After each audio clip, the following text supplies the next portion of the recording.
Friends, మీకు ఈ video నచ్చితే లైక్ చేయండి, సబ్స్క్రైబ్ చేయండి. ఇంట్లో ఉన్న వాళ్ళందరినీ చాలా కోపంగా పిలుస్తూ ఉంటాడు. ఇంట్లో ఉన్న వాళ్ళందరూ అక్కడికి వచ్చి ఏం జరిగింది, ఎందుకు ఇంత కోపంగా పిలుస్తున్నావు అని చెప్పేసి వాళ్ళమ్మ అడుగుతుంది. ఆ మాటలు వినగానే అక్కడున్న కమల్ మాత్రం వదినకి విడాకులు నోటీస్ పంపించిన వరకు మొత్తం న్యాస్తం ఉంది కదా పల్లవి అని చెప్పేసి అంటాడు. ఆ మాటలు వినగానే అక్కడున్న పల్లవి అయితే ఒక్కసారిగా షాక్ అయిపోతూ ఉంటుంది. ఏంటి వీడు ఇలా మాట్లాడుతున్నాడు అని చెప్పేసి అనుకుంటూ ఉంటుంది.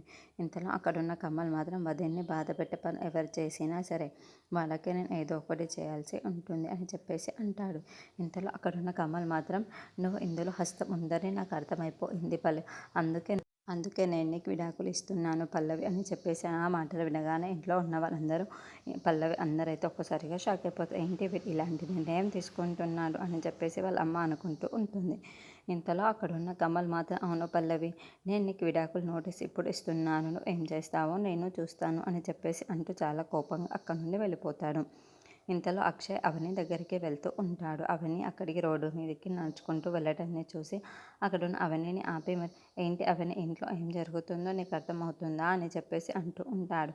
ఆ మాటలు వినగానే అక్కడున్న అవని మాత్రం మౌనంగా అక్షయ్ని చూస్తూ ఉండిపోతుంది. ఇంతలో అక్కడున్న అక్షయ్ మాత్రం నేను నీకు విడాకుల నోటీసు ఇస్తున్నానని చెప్పి అక్కడ కమల్ పల్లవికి ఇస్తున్నాడు, ఆ విషయం నీకు తెలుసా అని చెప్పేసి అంటూ ఉంటాడు. ఆ మాటలు వినగానే అక్కడున్న అవని అయితే ఒక్కసారిగా షాక్ అయిపోతూ ఉంటుంది.